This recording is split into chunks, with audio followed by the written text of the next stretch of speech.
ouvir a voz do Salvador.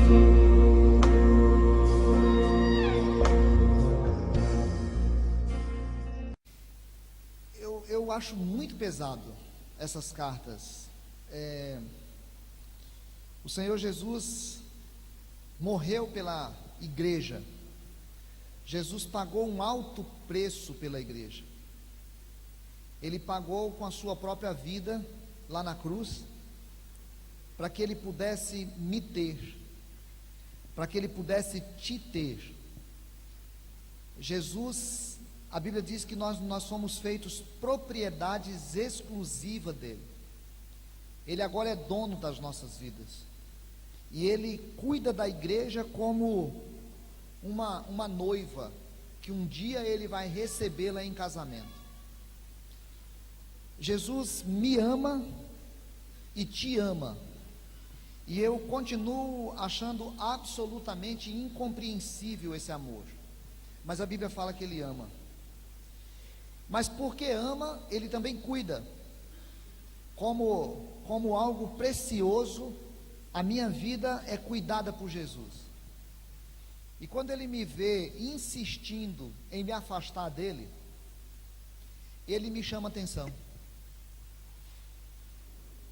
E às vezes a gente é tentado a pensar que se afastar de Jesus é se afastar da igreja, e essa carta vai mostrar que não, que eu posso estar muito inserido na igreja, eu posso estar muito envolvido com a igreja, eu posso estar trabalhando muito na igreja e me afastando dele. E aí ele diz: eu quero chamar você de volta.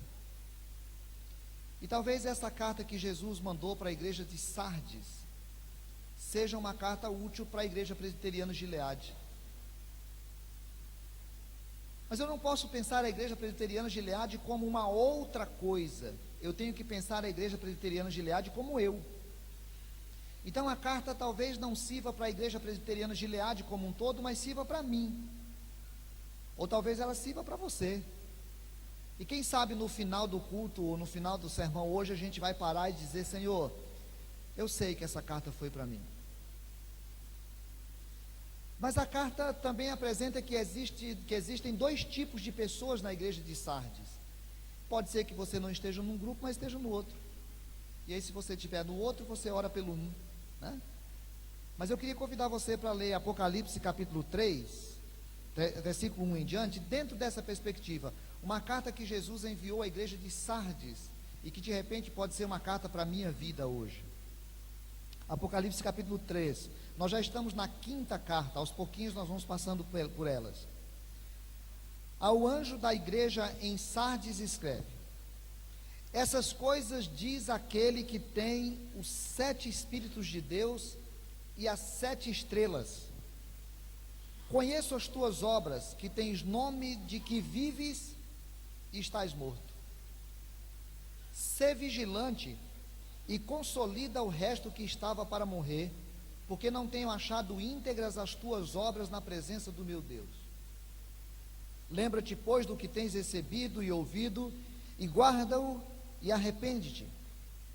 Porquanto, se não vigiares, virei como ladrão, e não conhecerás de modo algum em que hora virei contra ti.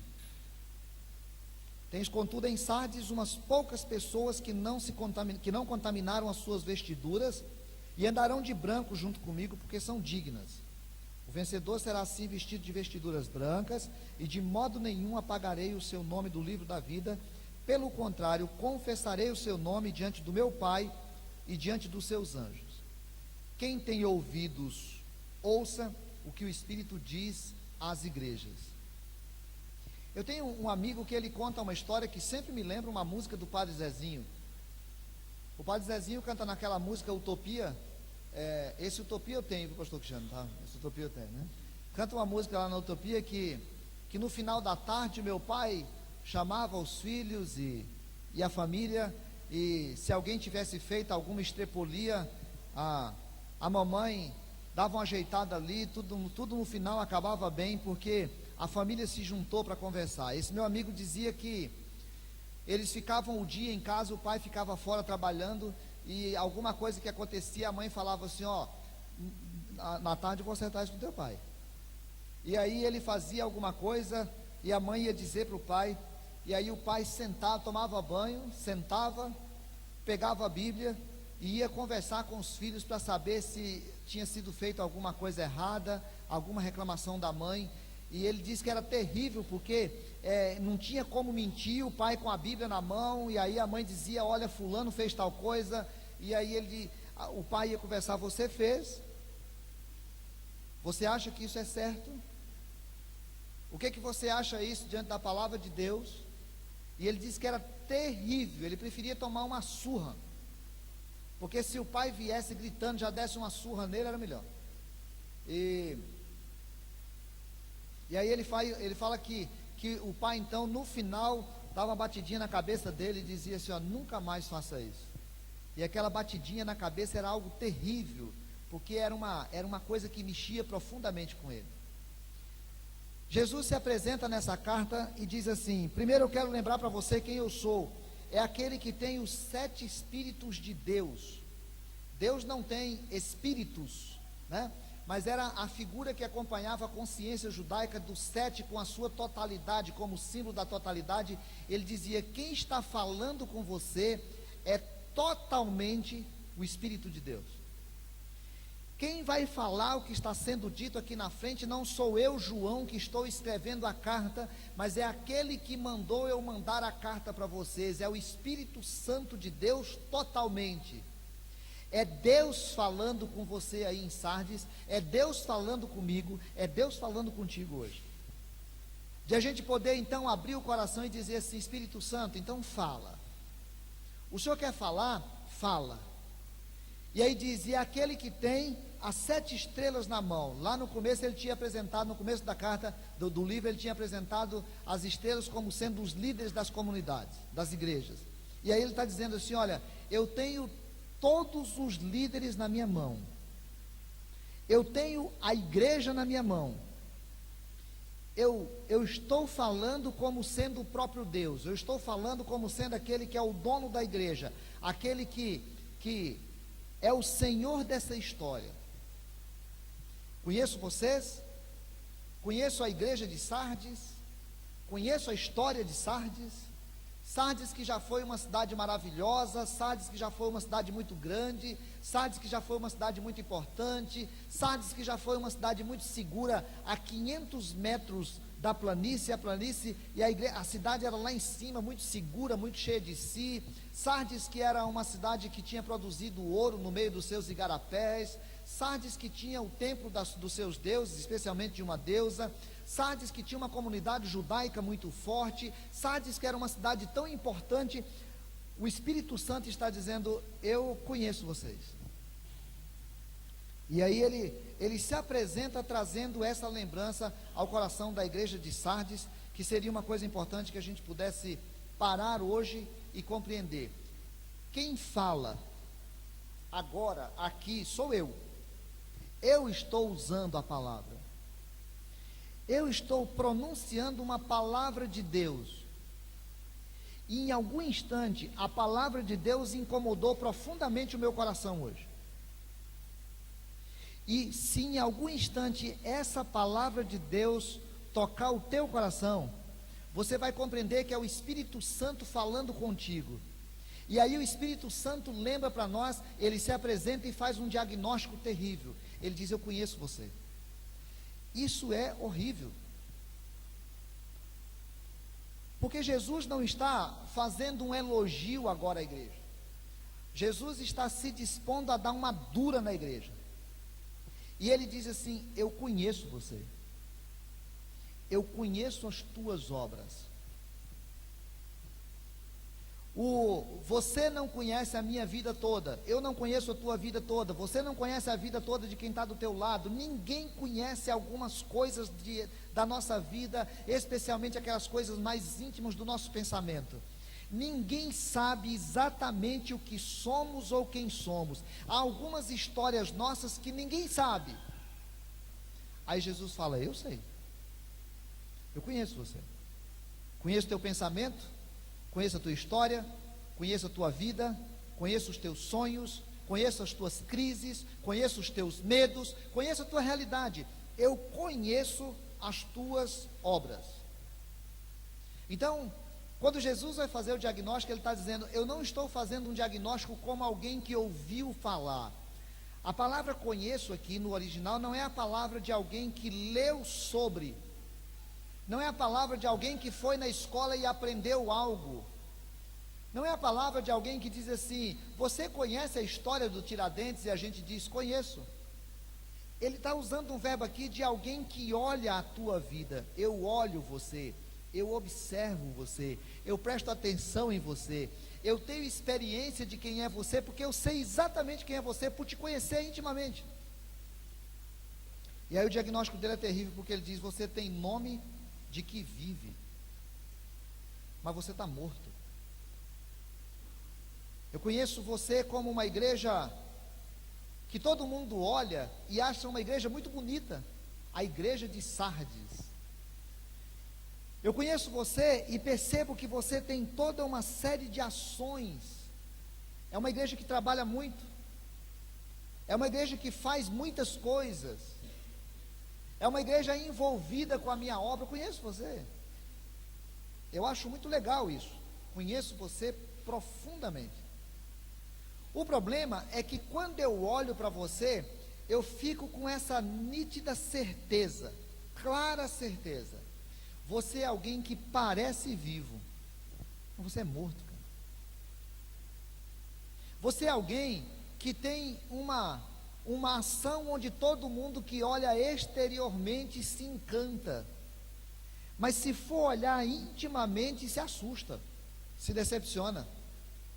Eu conheço você, sei que você tem essa aparência muito legal de igreja boa, fachada, pura fachada.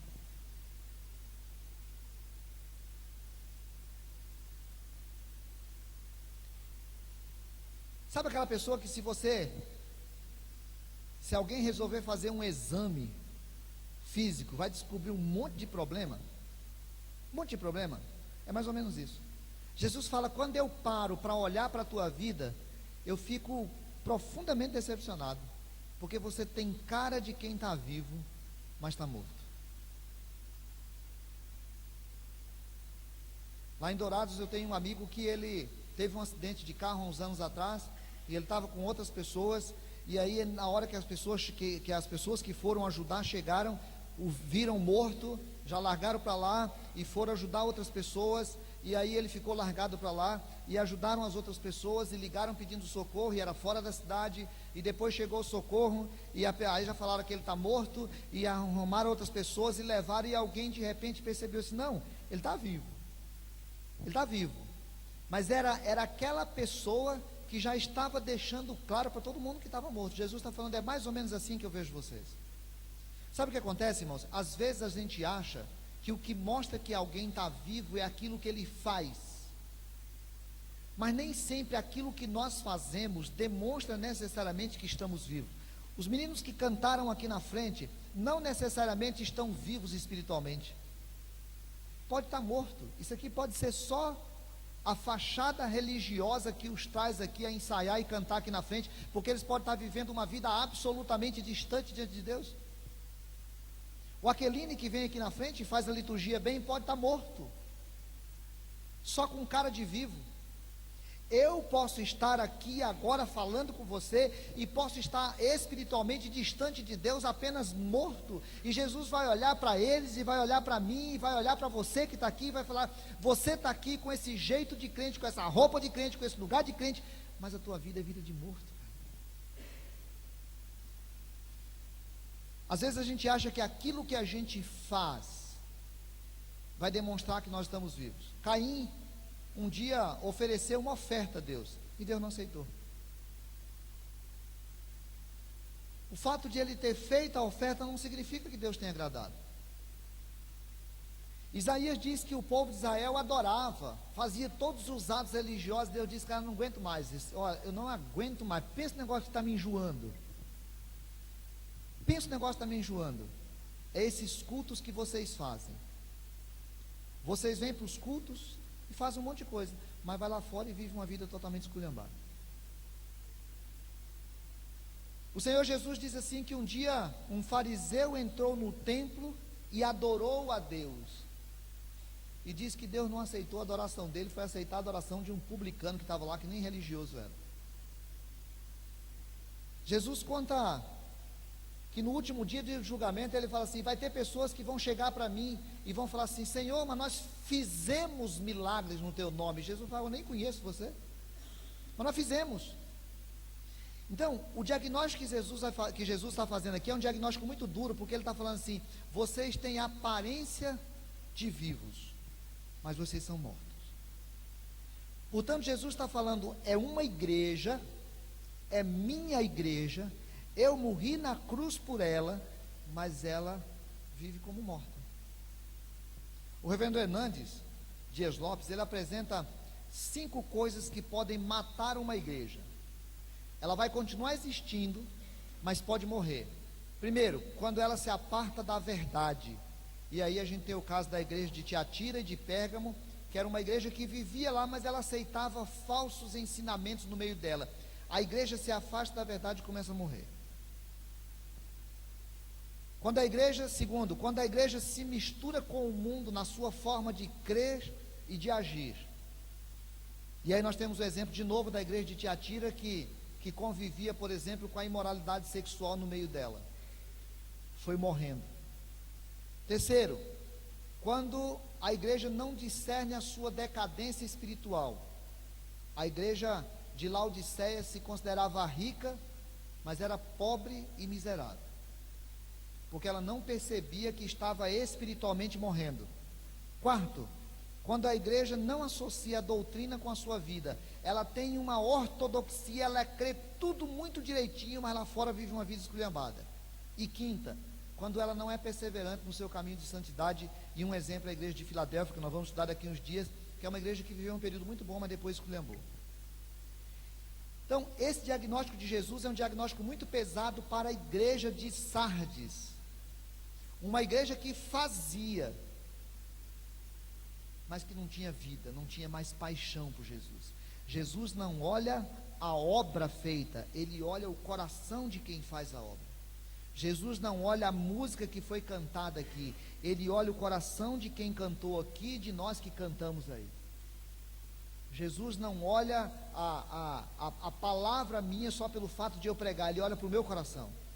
Jesus não olha o dinheiro que você colocou aqui na frente, o dinheiro que você colocou aqui na frente não tem nenhum valor para Deus. O valor para Deus é o que moveu o teu coração a trazer um dinheiro aqui na frente. Jesus não olha para o fato de você estar aqui, Jesus olha para a motivação do teu coração nesse instante de estar aqui. Jesus olha agora para todos nós para perceber o que é que me trouxe aqui. Jesus agora olha o que está passando no meu coração e no teu coração em relação à palavra dele que está sendo pregada. Porque Jesus não está preso ao exterior. Jesus não está preso àquilo que acontece aqui. Ele está preso àquilo que acontece no nosso coração. Por isso a Bíblia diz que Jesus não procura adoração, ele procura adoradores. O que está em questão é o coração de quem adora. E aí ele faz uma proposta de restauração, um diagnóstico duro, mas faz uma proposta de tratamento. Ele diz: seja vigilante, presta atenção, observa o que está acontecendo na tua vida, observa o que está acontecendo no teu coração, observa o que está acontecendo no teu entorno. Igreja de Sardes, presta atenção, seja vigilante e consolida o resto que estava para morrer.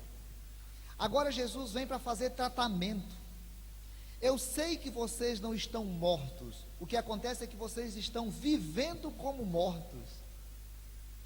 Vocês não estão mortos, é como aquele meu amigo que foi encontrado lá e largado para lá porque ele já estava morto, e alguém de repente vai lá e vê um sinal de vida. Irmãos, Jesus não tem um prazer sádico de ficar me espinafrando, me colocando num canto da parede, dizendo assim: eu conheço o teu pensamento.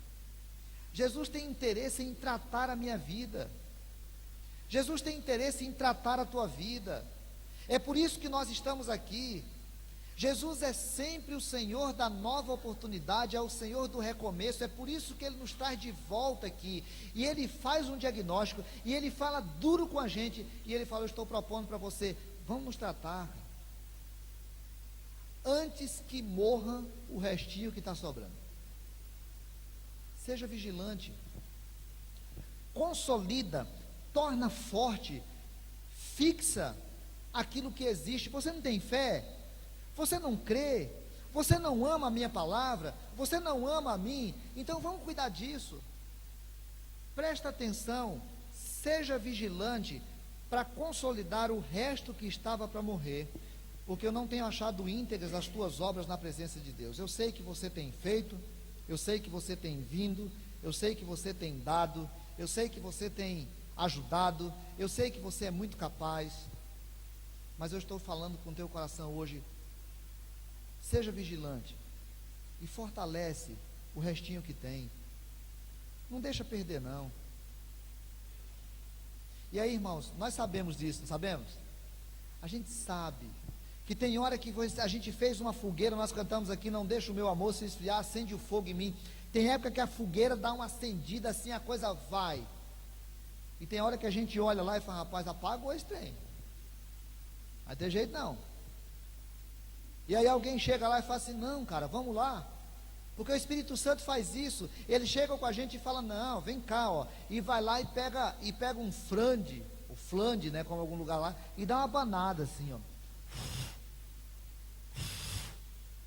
para soprar. E daí a pouco começa a sair uma fumacinha, e o cabo continua soprando, e aquela fumacinha começa a acender aquela brasa, e a brasa começa a ficar viva, e a fogueira pode acender de novo. Jesus está falando: vamos acender de novo a fogueira, vamos acender de novo. Eu tenho olhado as tuas coisas, eu tenho visto que você não tem sido íntegro. Irmãos, nós estamos no tempo da graça, nós estamos no tempo em que o Senhor Jesus olha para nós e fala: eu estou te dando a oportunidade de novo.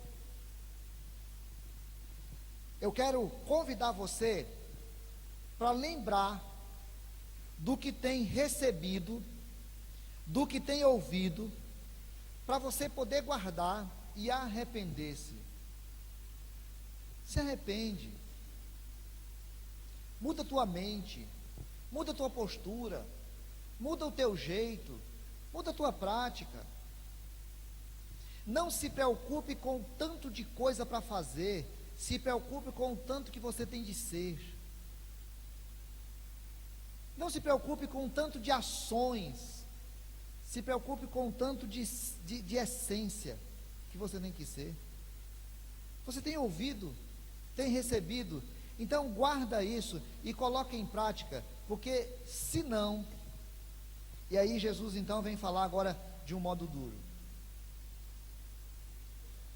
Senão, se você não vigiar, virei como ladrão, e não conhecereis de modo algum em que hora virei contra ti. Mais ou menos 500 anos antes disso aqui, 450 anos mais ou menos antes disso aqui, Sardes era uma cidade alta, como eu disse no começo, 500 metros de altura de uma planície, muito segura, porque o acesso para lá eram corredores muito difíceis. Até hoje tem resultado de cidades, até de 20 mil pessoas que foram feitas dentro dos morros daquela região. Eram cidades dentro de túneis mesmo, que os cristãos ficaram escondidos lá durante muito tempo. Sardes era uma cidade segura lá no alto, e um dia o exército persa de Ciro o Grande veio para tomar a cidade, e eles não sabiam como chegar até lá, então eles esperaram a hora que um soldado persa, de Sardes desceu, e quando o soldado subiu, eles colocaram alguém para subir também, e à noite, quando estava todo mundo dormindo, o exército persa chegou e tomou a cidade, e eles passaram a ser escravos da Pérsia. Jesus está falando: olha, se vocês não se arrependerem, eu vou fazer desse mesmo jeito. Vocês não vão nem ver a hora que eu vou chegar e vou agir contra vocês. Agora é uma palavra dura, porque Jesus não está falando com o mundo. Jesus não está falando com quem não é dele. Jesus está olhando para os seus e está dizendo: ou vocês mudem de postura, ou eu vou chegar de surpresa sobre a vida de vocês e vou pesar a mão sobre vocês. E a gente toma um susto, porque parece que na nossa relação com Jesus isso é absolutamente impossível. Mas a Bíblia já usa essa figura em outros lugares, do ladrão que chega de noite sem avisar. A figura só é para dizer para nós: olha, eu venho sobre você sem avisar, porque eu estou te dando a oportunidade, porque eu tenho falado contigo, porque eu tenho te dado outra chance. Então, o diagnóstico é duro, mas existe a proposta. Só que aí Jesus para um pouquinho e fala: mas eu quero dar uma palavra de esperança aqui. Eu sei que nem tudo em Sardes está perdido. E aí eu fiquei feliz, porque eu fiquei aqui pensando: bom, talvez nem tudo na Gileade também está perdido. Tens, contudo, em Sardes, umas poucas pessoas que não se contaminaram nas suas vestiduras e andarão de branco junto comigo, porque são dignas. Eu sei que existe no meio da igreja presbiteriana Gileade algumas pessoas, poucas, que são dignas, pessoas que têm se esforçado, pessoas que têm aberto mão de um monte de coisa para poder ser fiéis ao Senhor, pessoas que têm se dedicado à comunhão com Deus, pessoas que têm se dedicado à oração, pessoas que têm se dedicado à palavra, pessoas que têm se dedicado à santidade. Eu sei que existe na igreja presbiteriana de Sardes, ou na igreja presbiteriana de Gileade, ou na igreja da Assembleia de Deus não sei das quantas, ou na igreja não sei da onde, eu sei que tem umas poucas pessoas. Sabe o que é isso, irmãos? Jesus está dizendo assim: olha, eu conheço as obras de quem vive na igreja distante de mim, mas eu reconheço a tua santidade, querido. Eu reconheço o teu esforço, eu reconheço as vezes que você tem me buscado, eu reconheço que você é alguém que tem se esforçado para viver na minha presença. Reconheço você. Eu conheço a igreja. Eu não olho só apenas quem está com problema, eu olho também as pessoas que estão se dedicando, e eu vou dizer mais: essas pessoas serão vencedoras e elas estarão vestidas comigo, e andarão comigo, e o nome delas estará escrito no livro da vida, e eu vou confessá-las diante do Pai. Então Jesus está observando você, irmão, você que tem se dedicado, você que tem se esforçado, você que tem vivido vida santa, você que tem aberto mão de muitas coisas. Entenda, Deus vai te honrar, Deus vai te honrar. Deus não perde de vista o teu esforço de obedecer. Deus não perde de vista a tua vontade de fazer o que é bom. Agora, Jesus está dizendo então mais ou menos o seguinte: olha, a igreja de Sardes, eu estou dizendo hoje com você, o Espírito total de Deus, falo com você. Não fica pensando que porque você é igreja, está tudo bem. Não fica pensando que porque você está fazendo, está tudo bem. Eu sei que você está fazendo, mas as tuas obras não têm sido íntegras. Eu não estou querendo alguém que faça, eu estou querendo alguém que seja. Também sei que na igreja de Sardes tem pessoas que têm pago um alto preço para poder uma vida de obediência. Deus está falando com a gente hoje aqui na Presbiteriana Gileade. Você que veio hoje aqui por algum motivo, convidado por alguém, é de outra igreja, você veio aqui, Deus está falando contigo. Não é só com a igreja enquanto instituição, é contigo enquanto pessoa, porque a igreja é você, a igreja sou eu. Ele está falando conosco, que Ele conhece a nossa vida, e Ele sabe às vezes que nós somos negligentes, Ele sabe às vezes que nós somos falhos, Ele sabe às vezes que as nossas obras não são íntegras, mas Ele conhece você também. Não é muita gente não, uns poucos, que têm feito um esforço medonho para viver uma vida santa. Só que Jesus está chamando todos nós que estamos mais distantes hoje para poder dizer: presta atenção, seja vigilante e cuide, consolide o pouco que sobrou, enquanto dá tempo, para que não precise eu me mover contra você e pesar a mão sobre a sua vida. Quem tem espírito, ouça. Quem tem ouvidos, ouça o que o Espírito diz das igrejas. E aí, o pai chega com os filhos, senta na frente e fala: fulano, o que foi que aconteceu hoje? O que aconteceu? Não aconteceu nada. Como nada? Não, está tudo bem, não aconteceu nada não. Como nada? A tua mãe me falou que você fez assim, assim, assim. Não, no final, a tua mãe está mentindo? Não, pai, tá não. E o que foi que aconteceu? O que aconteceu foi isso, isso e isso. O que você pensa sobre isso, filho? Pai, eu sei que eu fiz errado. E o que você quer fazer de agora por diante? Primeiro eu quero te pedir perdão. E eu quero assumir uma postura nova. O que o Espírito Santo está fazendo conosco hoje, irmãos, é essa conversa de pai com filho. Filho, eu não preciso de uma mãe que venha me dizer: conheço você. Eu conheço teu amor por mim. Só que eu tenho percebido que você não tem sido fiel. Mesmo que você esteja fazendo, tem algumas coisas que não têm sido íntegras. Eu até reconheço que as pessoas pensam que você está vivo, mas eu estou olhando para você. Eu conheço a tua reputação é de alguém muito legal, mas o teu caráter não é. Uma coisa é a nossa reputação, outra coisa é o nosso caráter. O outro só consegue perceber a nossa reputação. O Espírito Santo percebe o nosso caráter. E hoje, o Espírito fala conosco: sê vigilante, ouve o que eu tenho para te falar, o que eu tenho te falado, arrepende-te. E lá na outra carta diz assim: volta à prática do primeiro amor. Você conhece? Volta à prática do primeiro amor. Vamos orar?